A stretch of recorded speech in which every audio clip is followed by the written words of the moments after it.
Ugh, I don't feel like writing today. I am tired.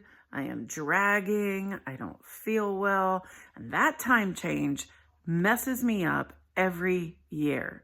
The last thing I want to do today is write. Maybe I'll go back to bed. Sound like you too?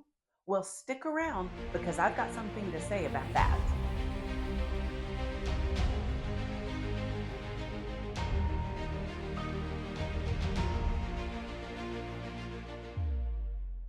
Have you ever had days when you woke up feeling unmotivated, tired, not very interested in writing? Well, I know that I sure have. Have you ever been in a slump? I'm kind of in a slump right now. Well, how do you write on days like that? Well, I've got a few ideas along with the why to explain how they work. Number one, have low expectations. Now, I know that this sounds counterintuitive, but I am pretty productive.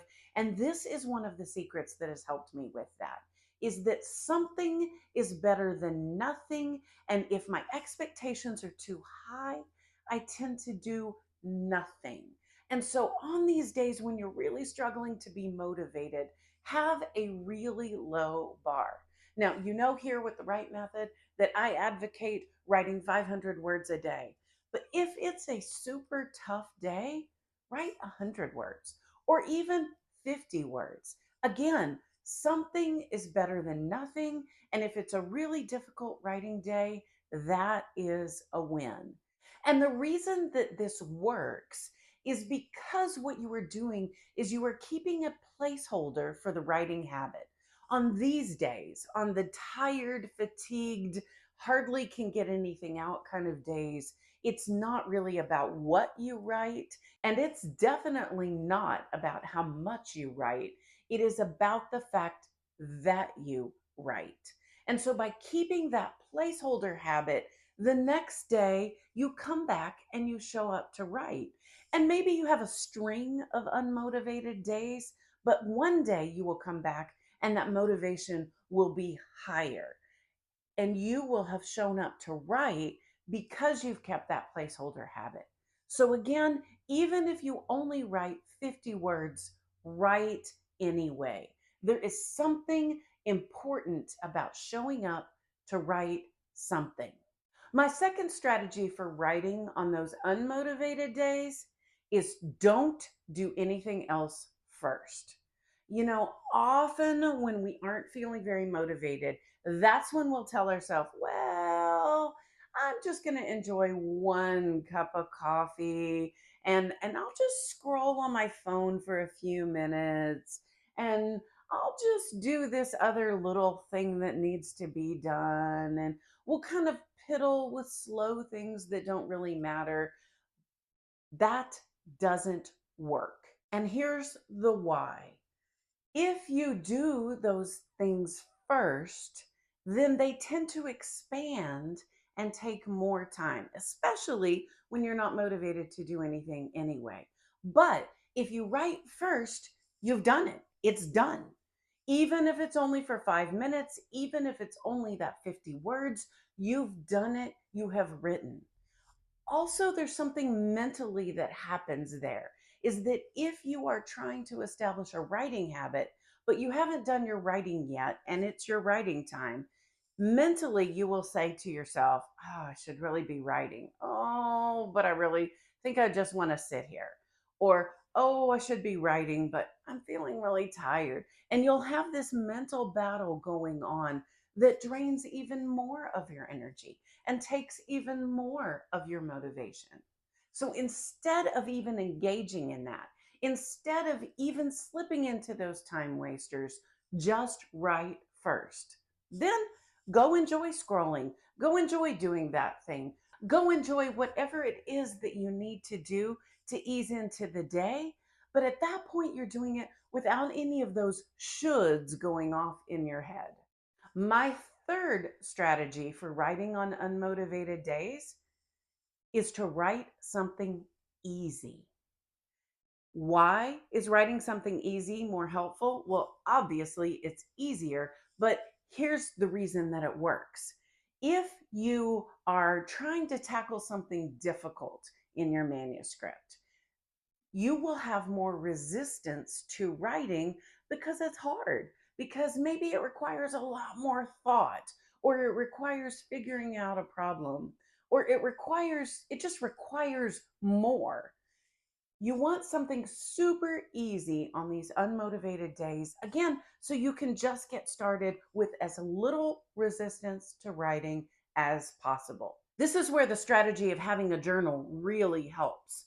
You can simply go into your journal and just dump words. Again, we're not looking for word count on these days. We're not even looking for brilliant prose. We're just looking to make sure that we keep writing on these hard, unmotivated days. And so your journal's a great place for that. Now, if you can write in your manuscript, wonderful, do that. But if you're having any resistance to that and you're already struggling with motivation, let that go and just write something in your journal. All right, my fourth strategy for writing on unmotivated days is to add music. Music helps you to focus. It helps you to kind of hone in to writing. It also helps to block other things out. We know that music affects us physiologically, so the type of music that you listen to may be important. Now, personally, I don't like anything with words while I am writing, so any songs with lyrics are out for me. I also tend to not listen to things that are very obviously tied to something, like soundtracks to really popular movies, because sometimes that pulls me out of what I am writing. But you do you. Whatever kind of music works for you, listen to that. The reason that I put out Write With Me videos is to give you 30 minutes of focus or some sort of an instrumental music that fades into the background but allows you to focus in on your work. I've got a whole playlist of those Write With Me's, and that's exactly what they're for. They also serve as a 30-minute timer to writing. But if you're really struggling to write, get some music that inspires you or encourages you or just gives you a little bit of energy to get you started writing. And that may give you the mood lift that you need on those unmotivated days. And my fifth strategy for writing on unmotivated days is that after you've written, celebrate anyway. No, you may not be celebrating having written the most brilliant words of the week. No, you may not be celebrating having written a huge quantity of words, but you are celebrating the fact that you showed up to write even when you didn't feel like it. And that's the difference between writers who publish books and those who don't. Writers write. They write consistently regardless of how they feel. Now, how they feel may affect the quantity and maybe even the quality of what they are writing, but they show up to write anyway. And that is worth celebrating.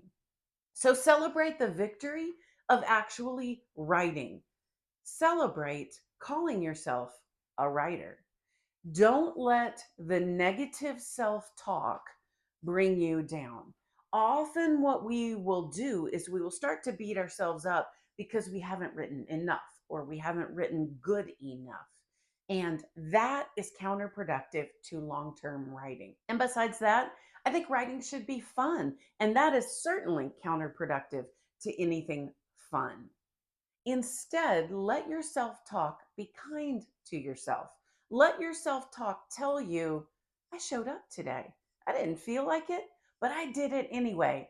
That's a win. You know, we all have those kind of days, those unmotivated, hard to get going kind of days.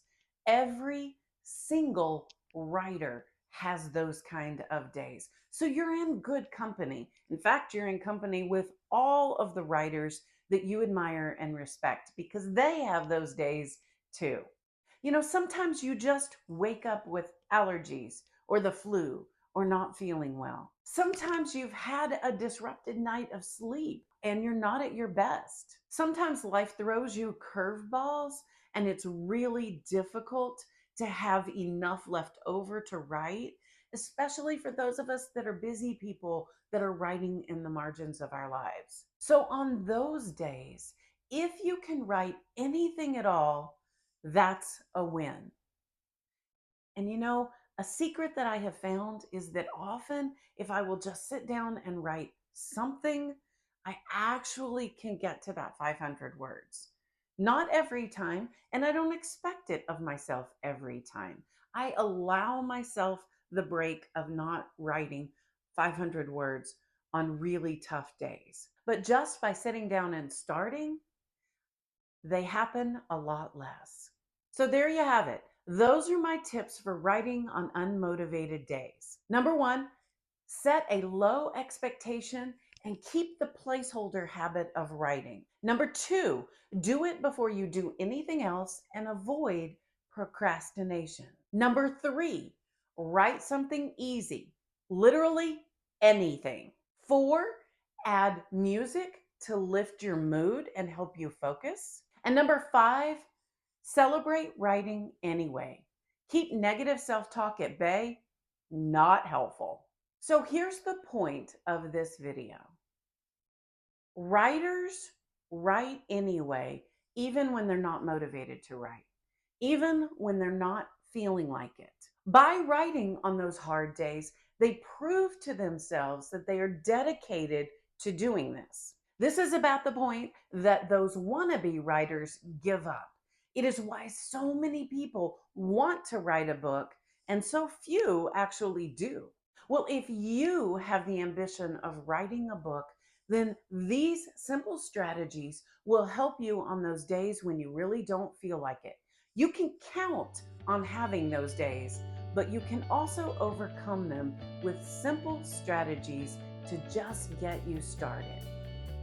Try them and let me know how it goes. And by the way, if you'd like that playlist of all the Write With Me videos to add music to your writing, you can check out the entire playlist right over here.